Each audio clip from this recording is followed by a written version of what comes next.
የቼልሲ ደጋፊ አርሰናል ደጋፊዎች ለንደን ብዙ የእንግሊዝ ዋንጫ ያለን እኛ ነን የሚል ዝማሬያቸውን እያሰሙ ይገኛል። ጨዋታው በጣም ክሉ እየተጫወተ ነው የሚገኘው። ምናልባት ሁለቱ ቡድኖች የማይረጋጉ ከሆነ ሌሎች ካርዶችና ቀይ ካርዶች ሊኖሩት የሚችል አይነት የደርቢነት ስሜቱ በጣም የተጋጋለ ጨዋታን ነው እየተመለከተን የምንገኘው።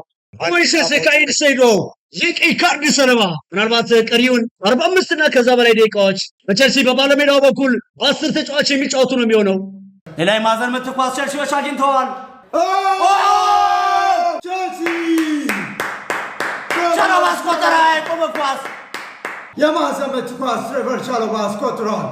ቼልሲዎች ቀዳሚ የሆኑበትን ኳስ አግኝተዋል። 46ኛ ደቂቃ ላይ ሳካ ለአርሰናል ሳካ ኳስ በረጅሙ አርሰናል ሚካኤል ሜሪኖ አርሰናላቸው አደረገ። አሁን ነው በጣም ጫና ያበዛበት መርሃ ግብር። ምናልባት በዚህ የሚጠናቀቅ ከሆነ አርሰናል በቼልሲ ጋር ያለመሸነፍ በሱፐር ሚኬል አርቴታ ውስጥ በስታንፎርድ ብሪጅ ያለመሸነፍ ሪካርዳቸውን የሚያስቀጥልበት አጋጣሚ ይፈጠራል ማለት ነው። ተጠናቋል። ይህንን ደርቢ ስታንፎርድ ብሪጅ ላይ የተደረገው የአርሰናል ላይ ቼልሲ ጨዋታ ተጠናቋል። ሁለቱም ቡድኖች አንድ ለአንድ ተለያይተዋል።